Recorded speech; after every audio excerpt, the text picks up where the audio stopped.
It goes as follows.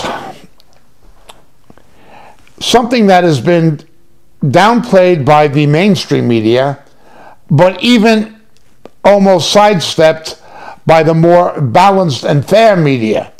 And by more balanced and fair, I mean relative. There are some good news outlets, such as Newsmax and One America, and there are some that are less biased, like Fox and Sky News Australia. Are less biased. They're a mixture of fair and establishment. But there are some good platforms. Because of what is happening in Gaza and in Ukraine, what is happening in Galilee, in northern Israel, has not been given the amount of news coverage that is warranted. Remember, between 80 and 100,000 Israelis, particularly from the area around Metula, Kiryat Shmona, northern Israel, around Tel Dan, that area, have had to be evacuated from their homes. Marayun is just opposite, and there are Hezbollah positions with Iranian weapons and Iranian advisors, Iranian Revolutionary Guard personnel, spitting distance from the border fence. This is not a good thing. It's been problematic right from the beginning. This has not been a one-front war. Because of the brutality and the savagery of what transpired on October 7th, it is understandable how media gave that the focus and did not focus on what was really happening in Galilee as much. But this Iranian orchestrated attack involved attacks by the Houthis on Israeli shipping and aiming rockets at Eilat in southern Israel on the Gulf of Aqaba. It was obviously Gaza. It was obviously an increase in terrorism on the West Bank, but it was also activities in Syria aimed at Israel and attacks from Lebanon. All of these are proxy attacks by the Iranians that the Obama administration has funded by unfreezing assets and cash, by paying them money, literally taking American taxpayer money, $6 billion, and giving it to terrorist Iran, and of course by not enforcing the oil embargoes that were internationally agreed. What we had happening even last week and into this week was the disclosure that Iran had nearly tripled the amount of weapons-grade uranium that has been managed to enrich with the help, the de facto help of Barack Obama, Hillary Clinton, and their administration, okay, John Kerry, and so forth. These policies are continued by Jake Sullivan, by Austin, by Blinken, by Obama, and by Biden, and by Harris, but I have no doubt that Barack Obama and Valerie Jarrett and Susan Rice are pulling the strings on back of the scenes, at least to a fair degree.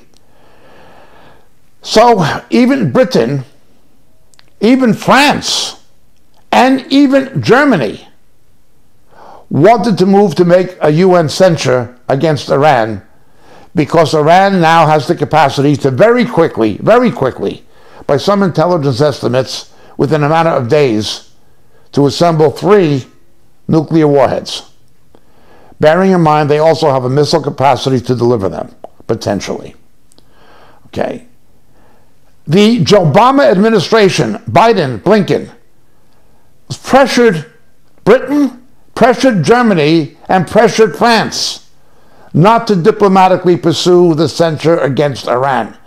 Again, anybody looking at this logically would be tempted to use the words treason, betrayal, not just of Israel, but of America.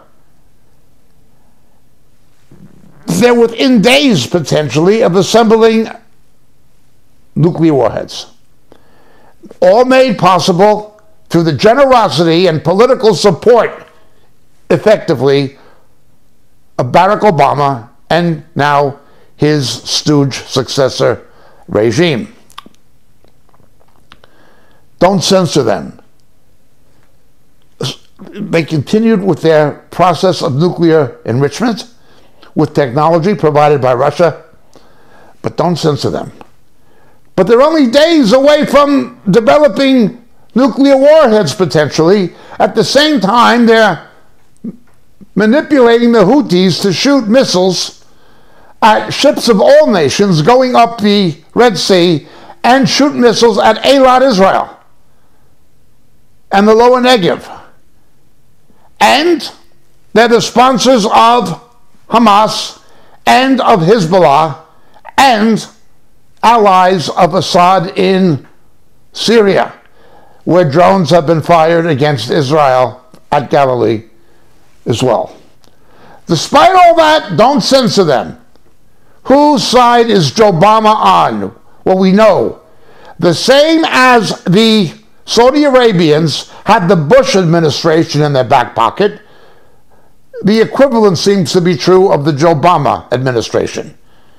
They're actually trying to block a diplomatic censoring of Iran on the very precipice of creating a nuclear abyss. People are becoming increasingly worried about the potential of Russia setting off a nuclear device in Eastern Europe as a warning to the West, now that American weapons are being used to attack Russia itself. Legitimate fear, I will not argue with that proposition.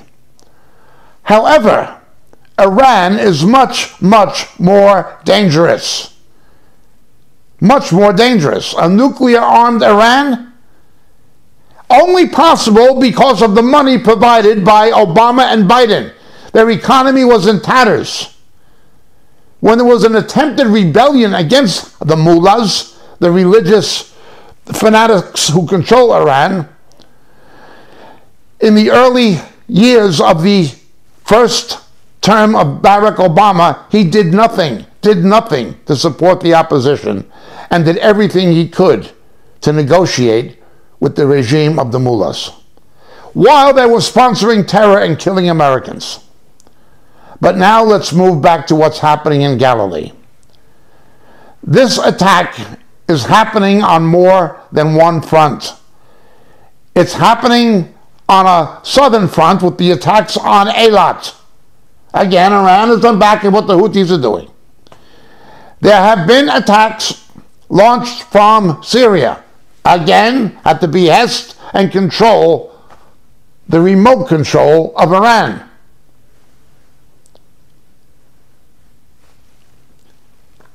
There are attacks from Lebanon, massive.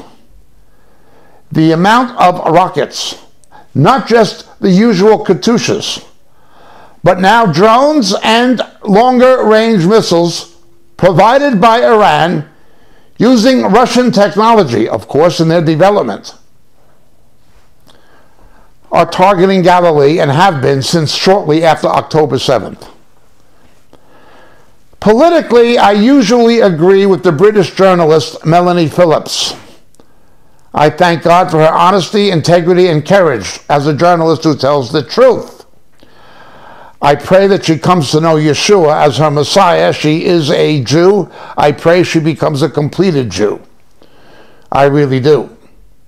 I admire the woman, and there's certain other journalists who are not believers who I do admire, Andrew Bolt in Australia being another one.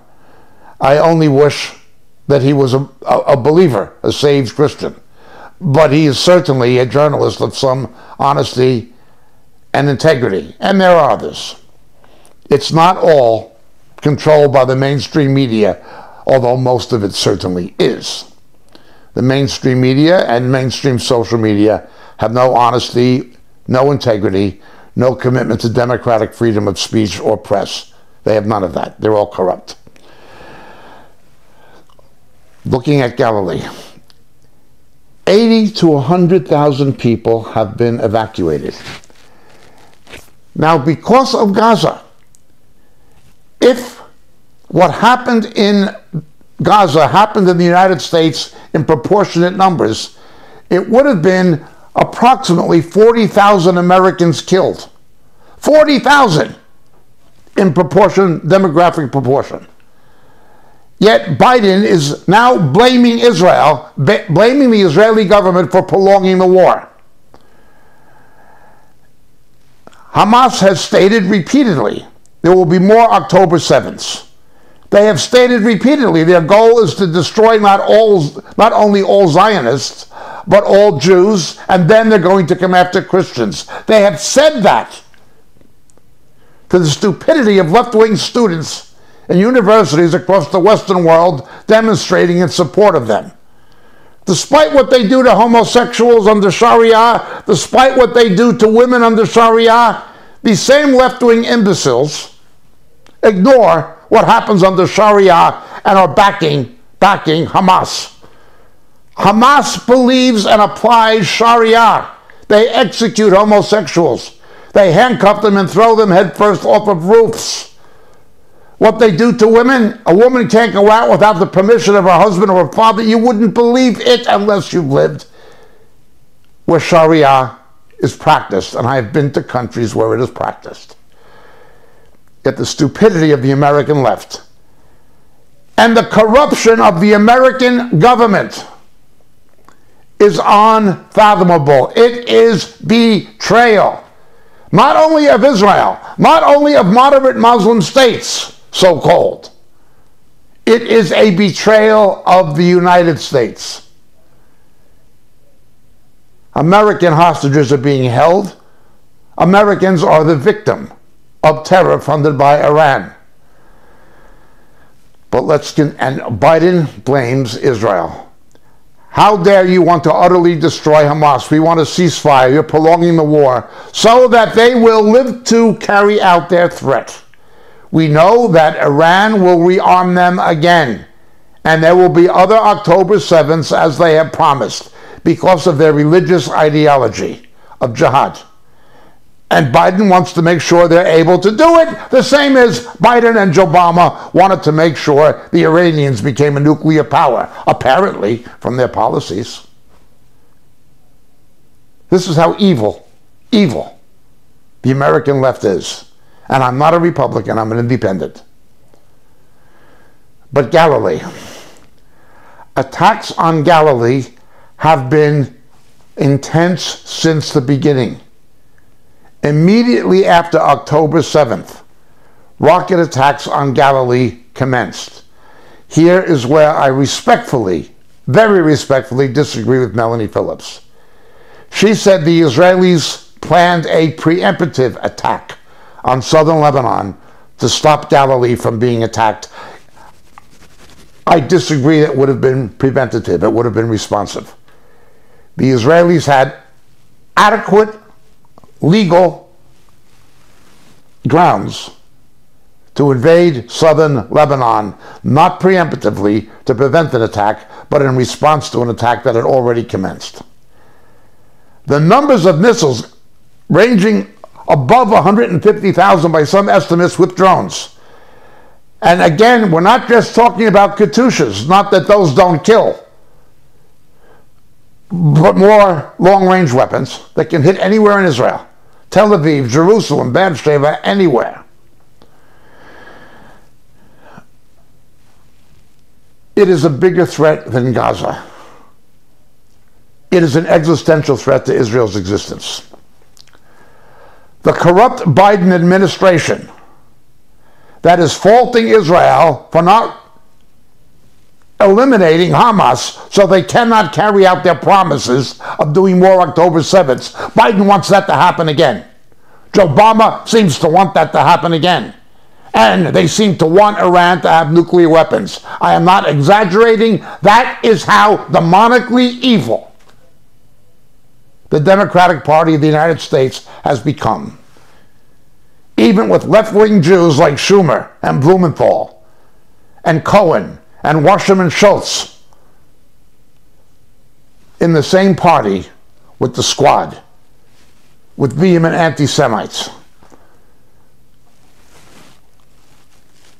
People who are supportive of terror, who will not close down the CAIR and at least have a congressional investigation of it, who will not deal with people like Zogby and Hooper and people who have been connected with Hamas and have made statements supportive of Hamas, supportive of terror.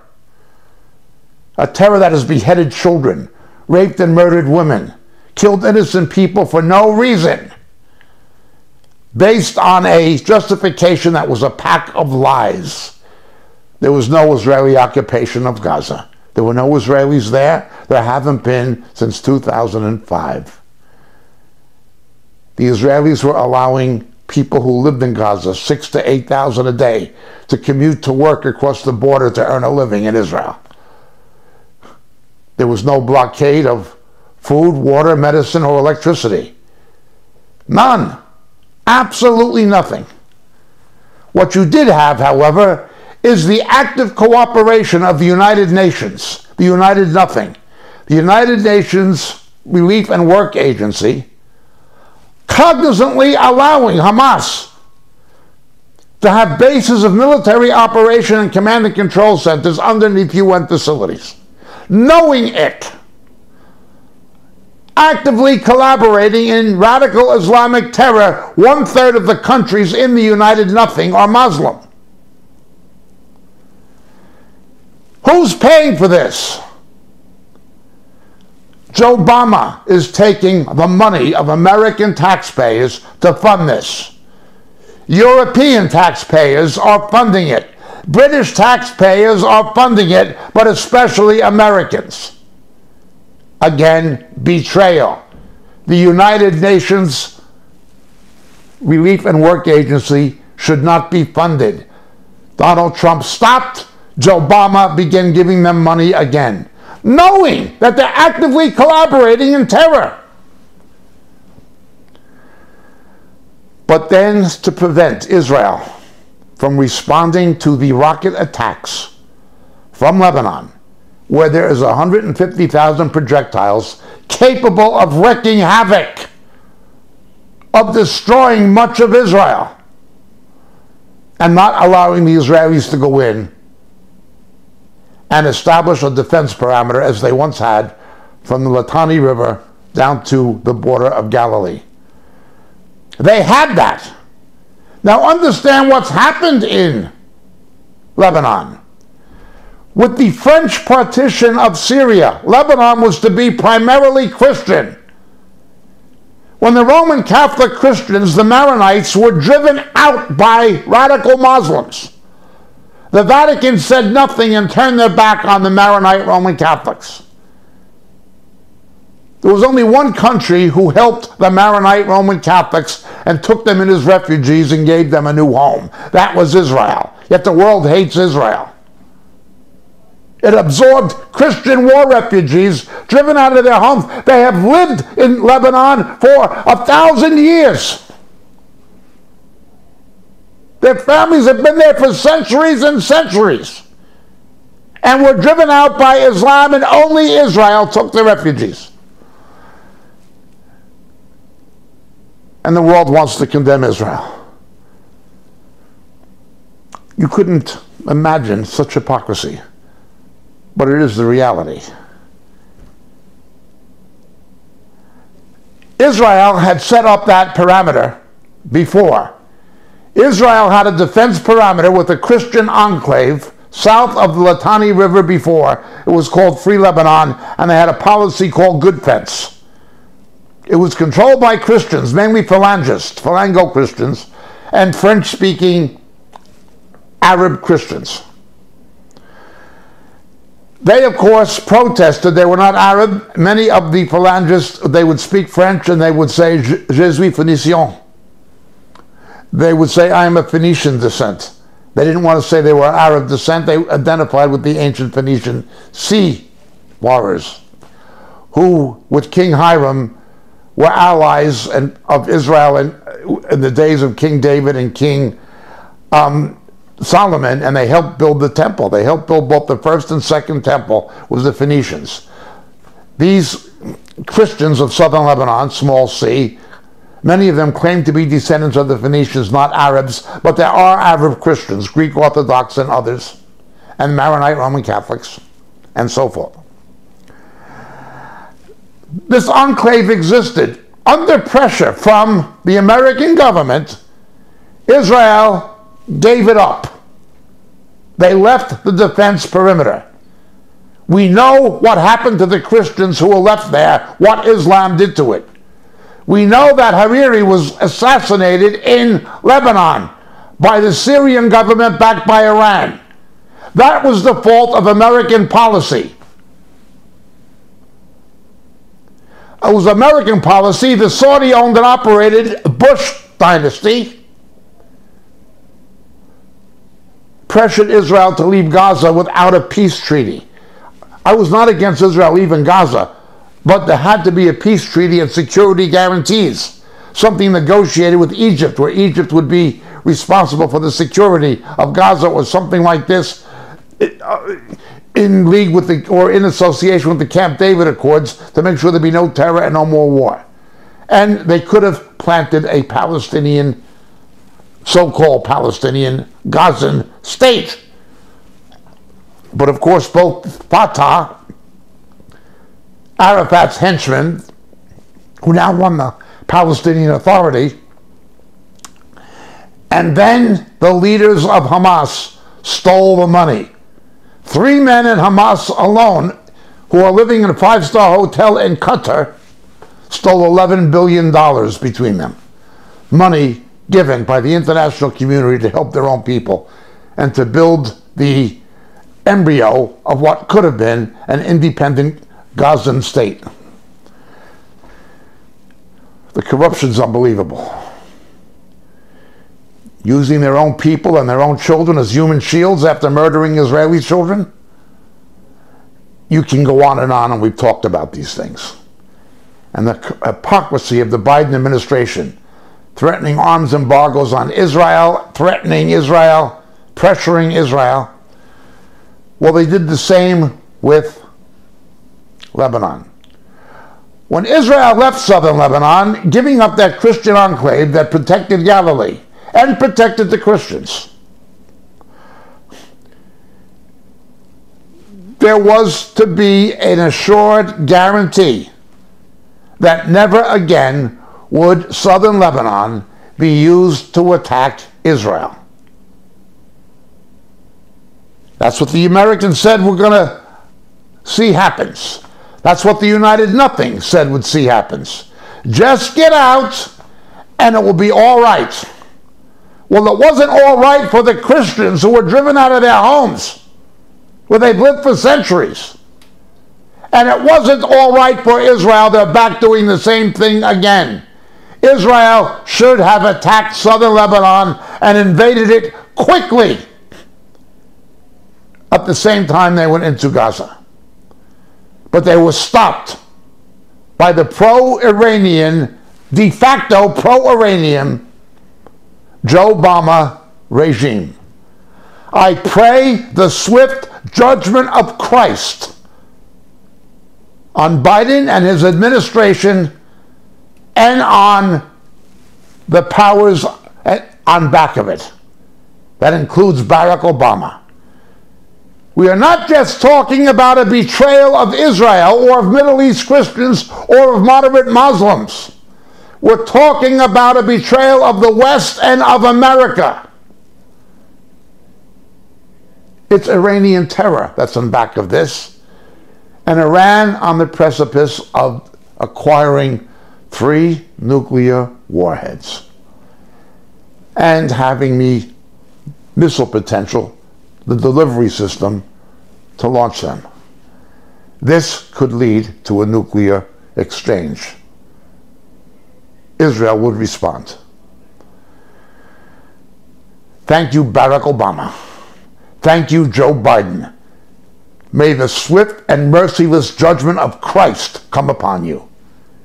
I pray this, Lord God, you promised you'd bless those who bless and curse those who curse. The way you destroyed Ibrahim Raisi, may you do the same to those who are supporting Iranian-sponsored Islamic terror. I want the judgment of God to come on them. Because if it doesn't, the judgment of God will come on America and on the West because of them. God is no respecter of persons. Better his judgment fall on these corrupt politicians than fall on the United States because of them. But this is what we're dealing with. People are obviously consumed in an election year with the misuse of the judiciary and the Injustice Department and the Federal Bureau of Intimidation for political purposes against Donald Trump. They know that even people who voted for Biden realized they were considerably better off financially and economically under Donald Trump than they were under Biden. Hispanic Americans know that, and a number of black Americans have acknowledged that. Always two standards. I see no prosecution of Joe Biden. He has had classified documents from the time he was senator and United States vice president in his garage, in his garage. But the FBI only raided Mar-a-Lago. Two standards. Now, the jury selection for the trial of Hunter Biden was loaded. The corrupt judge in New York refused to relocate Donald Trump's trial out of New York, where you would get a fair jury instead of a politically biased one. With Hunter Biden, however, no problem. Look where the trial's taking place. They can load the jury. You have people on that jury who have family members that have drug convictions themselves. How are they going to vote? It's all fixed. It's all loaded. It's all corrupt. The only justice will be when Alvin Bragg and Fannie Willis and that despicable judge in New York and Christopher Wray and Comey and Strzok and Lisa Page and Eric Holder and Lynch stand before the judgment seat of Christ. There will be justice. But I have no hope in man's justice. I do, however, pray for God's intervention. Hunter Biden, drug addict. He was kicked out of the Navy. Joe Biden lied and lied and lied, saying he never benefited from his son's business activities. There is proof, documented proof he did, and documented proof he lied. But he gets a pass from CNN and ABC and Stephanopoulos. He gets a pass from Rachel Maddow. He gets a pass. Lawrence O'Donnell from the left-wing media. He gets a pass. The media is not fair. Silicon Valley is not fair. The dice are loaded. The courts are not fair. Nothing is fair. The only way that justice is blind is it doesn't want to see its own corruption. That's the judicial system. Again, this is the implosion of democracy. It is what happens when Judeo-Christian nations who were bequeathed democracy because of the influences of the Judeo-Christian faith and principles abandon the God who gave them the Holy Writ that engendered democratic principles. No, I do not believe all the founding fathers of America were Christians. They were not, but they all believed in biblical principles. And I certainly do not believe that the Puritans were spotless, but they understood it could only work, democracy could only work, as if Britain was governed by men who were governed by God. Now it is governed by men who are godless. America is governed by the godless. Both parties in America are run by the godless. The mainstream parties in Britain are run by the godless. Now I fear a re-election of Biden could take place if he's not replaced, and maybe even if he is. These judicial decisions, this wrongful conviction of Donald Trump, where the trial was absolutely rigged. Just listen to the comments of Alan Dershowitz, who was in the court. It was a rigged trial, a kangaroo court, a conviction that only took place by malfeasance. The conviction of Donald Trump only took place by judicial and juridical malfeasance. A corrupt prosecution and a corrupt judge who told the jury essentially what to do, who did not allow witness evidence to be entered. Again, I'd point you to the comments of Alan Dershowitz, who witnessed it. Unbelievable. But it can cause a certain percentage, certainly of rhino Republicans particularly, and a certain percentage of independents to not vote for Donald Trump. This could be crucial in the swing states, in Pennsylvania and in the Rust Belt of the upper Midwest, in Wisconsin and in Michigan. Possibly also in other swing states, but certainly in the upper Midwest and in Pennsylvania. It could not inconceivably cause Donald Trump to lose. I've said from the beginning, the Republican Party essentially stinks. It's no better than the Democratic Party. There are people in it who may be conservative or libertarian, but the party itself is no good. No good. It's a corrupt party like the Democrats. And a lot of the people in the RNC have always been stupid. They've been people of low intelligence. What happened in the midterm elections? There should have been a retaking of the Senate and a sweeping majority of the House. The worthless garbage Republican Party only narrowly regained control of the House, and they're there by 2 seats. And they actually lost in the Senate. Yes, it was the fault of the RNC and of the rhinos, but it was also the fault of Donald Trump personally. We all like Herschel Walker, but he was no match for Warnock in Georgia. Dr. Oz was a carpetbagger and should not have been allowed to run for Senate in Pennsylvania. They had Catherine Barrett, a black conservative woman, who was a better candidate. Donald Trump bears responsibility, in part, for what happened in 2022. It was a failed political leadership by Mr. Trump, by the RNC, and of course by the rhinos, people like Romney and so forth. Again, as I've always said, they're only Democrats sitting on the opposite side of the aisle. John Cornyn and people like this. It is entirely possible that Biden could win, or another Democrat, if they replace him with Newsom or someone else, could win. This strategy of corrupting the judiciary for political purposes could achieve what it was designed to achieve. I'm not saying it will, I'm saying it could. We really need to pray.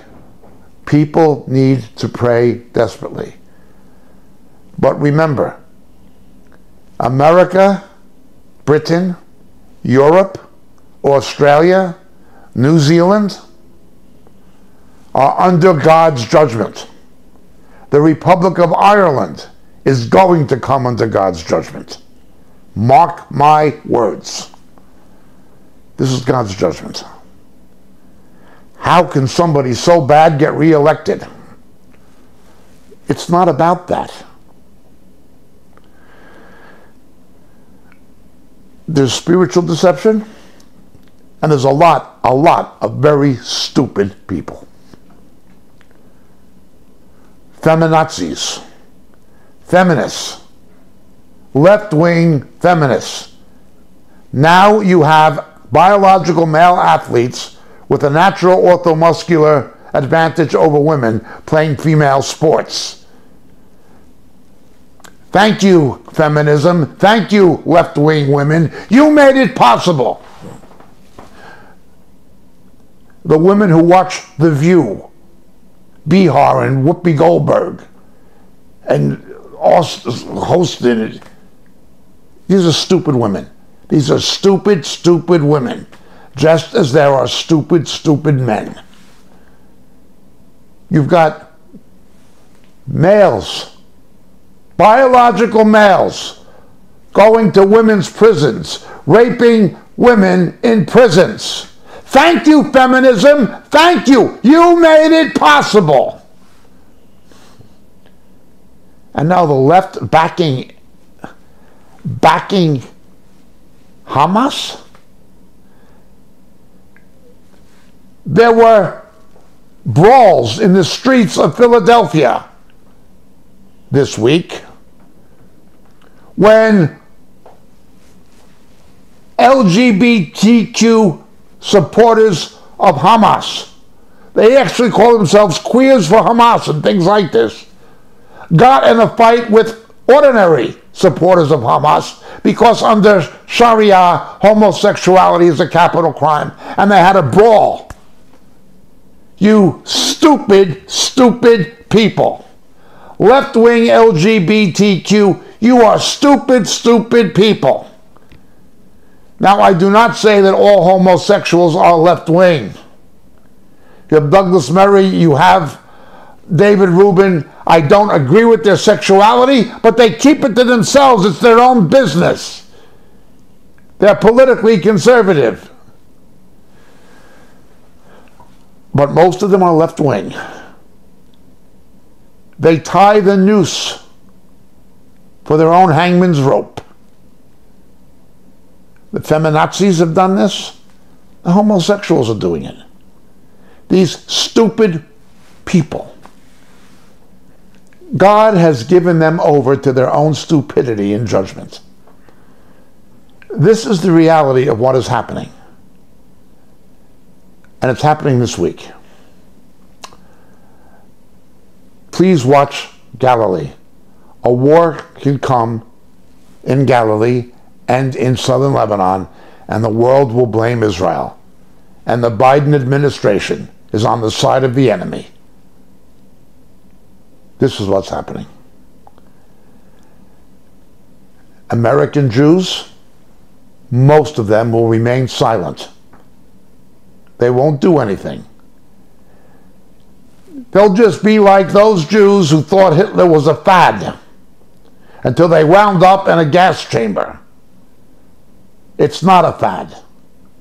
There's a real threat to the American, British, and European, and Australian Jewish communities, and it is a serious, viable threat, and stupid Jews who vote Democrat may as well sew a yellow star on their jacket and pay their own train fares to Auschwitz. As I've said before, that's what they're doing. Illegal immigrants taking away the social benefits and bringing crime into the black and Hispanic communities. Those blacks and Hispanics who vote Democrat, you're voting for your own death, taking away your own future. That which should be going to help you is going to people with no legal right to be in the country because you voted for it. You are stupid people. Thankfully, some Hispanics and some blacks are waking up. That brings me to my last point. If Mr. Trump manages to win the election by the hand of God, and he can certainly lose it,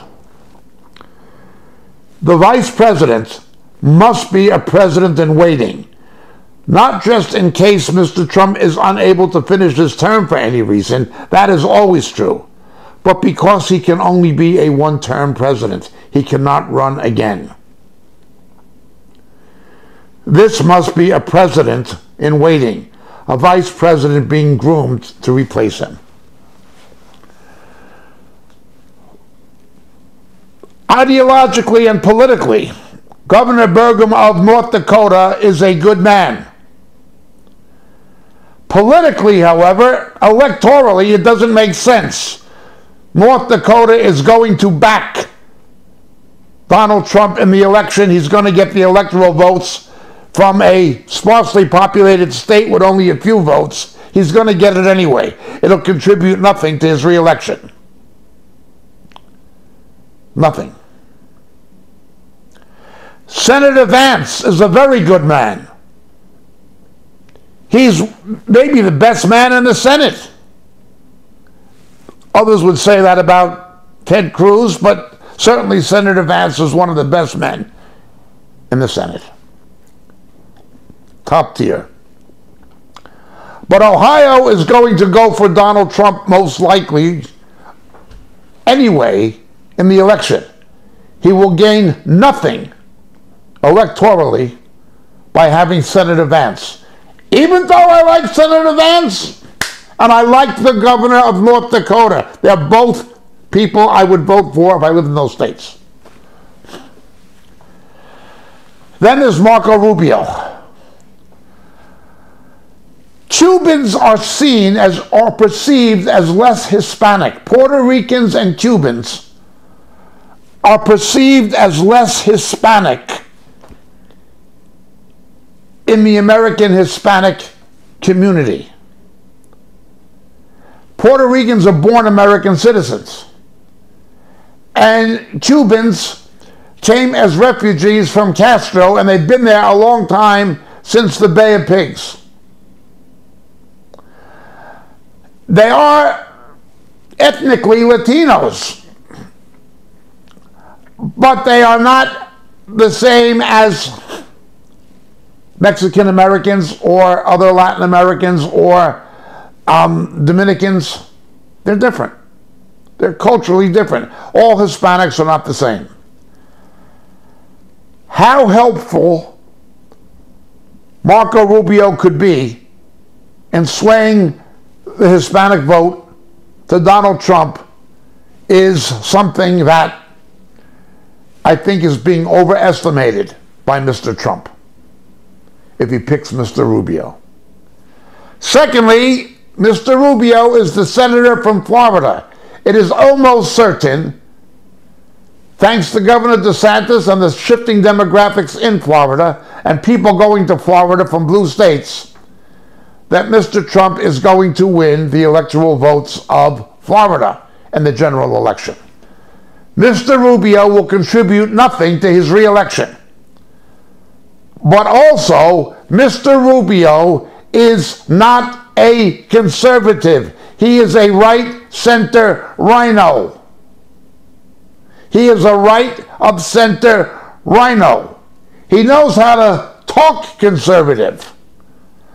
But when you look at his voting record and his policies, he is a rhino. He is not a conservative. Arguably, Senator Tim Scott is also a rhino, some would say. I do believe him to be a committed Christian. He might be a more viable, or probably would be a more viable candidate in terms of taking black votes away from the Democrats. But his state is likely to go with Donald Trump anyway. Again, he's not contributing much electorally. Electorally, he'd be the best candidate in terms of taking votes from the Democrats because he's black. And unfortunately, there are many black people who will vote on the basis of skin color instead of ideology. We saw that with Obama. The standard of living of blacks went down drastically under Obama. Family income went down by $900 per family among Afro-American families under Obama. and there's still blacks who will support him, even though it was to their own economic disadvantage and the disadvantage of their families. This is a reality. I've seen this not only with blacks. I've seen it with Irish. My mother's family is Irish. I remember there were Irish people who voted for Biden, and a lot, when I was a kid, voted for Kennedy because he was Irish. I have seen this happen with Italians in New York. Giuliani, whether you like him or not, a lot of Italians voted for him because he was Italian. Now, some agreed with him, but they vote by the last name. I have seen this happen with other ethnic groups. I'm not picking on blacks or singling out blacks. I've certainly seen it among Jews. There are Jews who will vote for left-wing Jews because they're Jewish without thinking of their policies. I'm not singling out blacks, but it is absolutely true of many black Americans. They'll vote for somebody because they're black, irrespective of their policies or abilities. In this, Tim Scott would be the ideal candidate electorally. But is he a real conservative?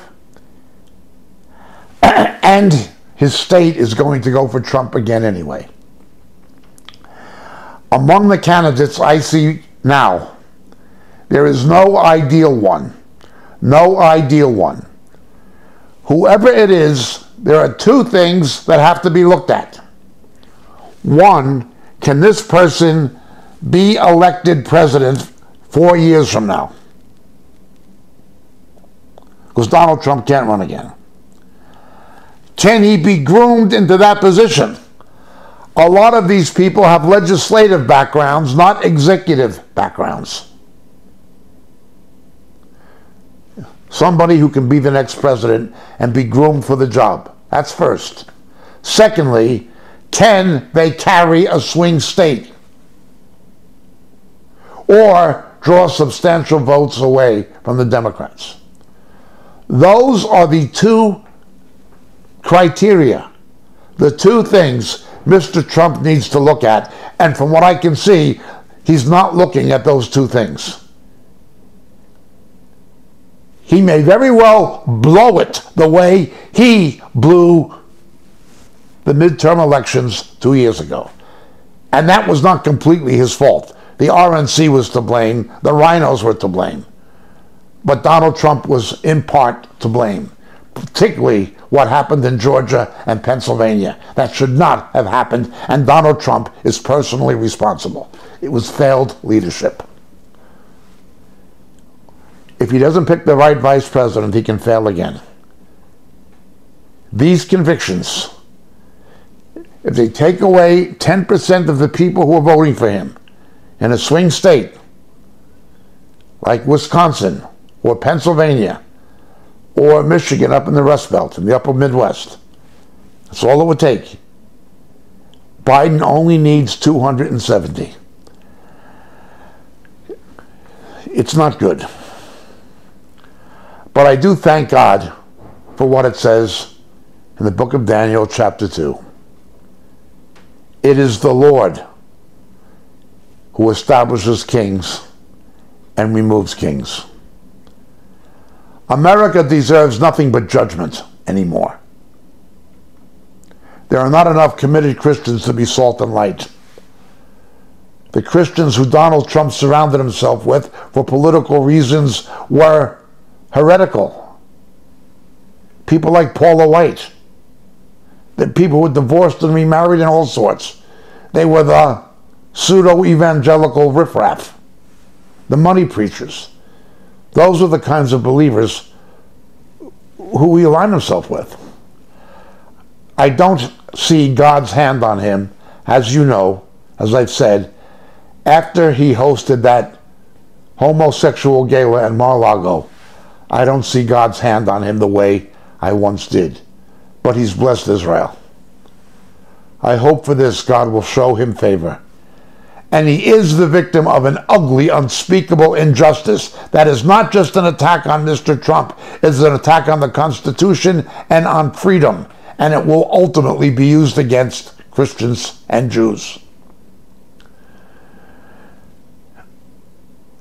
He has a countenance. How any man can put up with the pressure he's been under for these years. People are praying for him, that's obvious. And I am praying for him, despite my misgivings. I would urge you also to please, please, please pray. Thank you so much. God bless.